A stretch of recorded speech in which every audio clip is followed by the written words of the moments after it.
Piero, mungi vacca Piero, mungi vacca Piero, mungi vacca Piero. C'era un giovanotto di campagna che si chiamava Mungi vacca Piero e amava la corrida della Spagna, voleva diventare un gran torero e si allenava sempre ogni mattina cavacca Carolina di papà e col vestito rosso di mammina correva per i campi qua e là.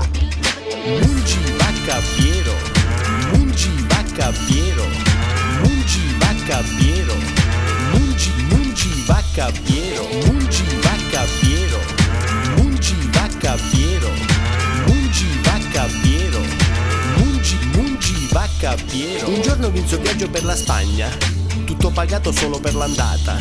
Lasciò le vacche polli alla campagna per partecipare alla corrida, ma appena si trovò dentro l'arena con tutta quella gente da lontano che gridava, gli venne la culite cema vedendo quel bestione infuriato che arrivava. Ma quel gran toro era incazzato e Mungi vacca si era cacato, ma quel gran toro senza avvertenza mise le corna nella sua panza. Mungi scappa Piero, mungi scappa Piero, mungi scappa Piero, mungi scappa Piero, mungi scappa Piero, mungi scappa Piero, mungi scappa Piero, mungi scappa Piero. Ci fu un minuto e più di sofferenza, il toro lì svenuto senza corna e Piero che toglieva dalla panza il padellone rosso della nonna.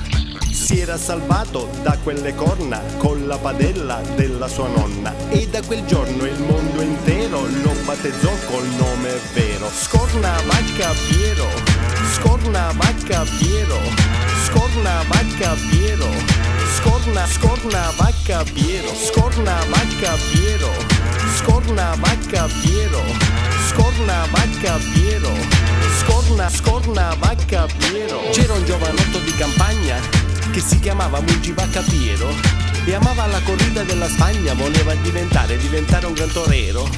C'era un giovanotto di campagna che ormai si chiama Scornavacca Piero e amava la corrida della Spagna, ma non vuole diventare un gran torero.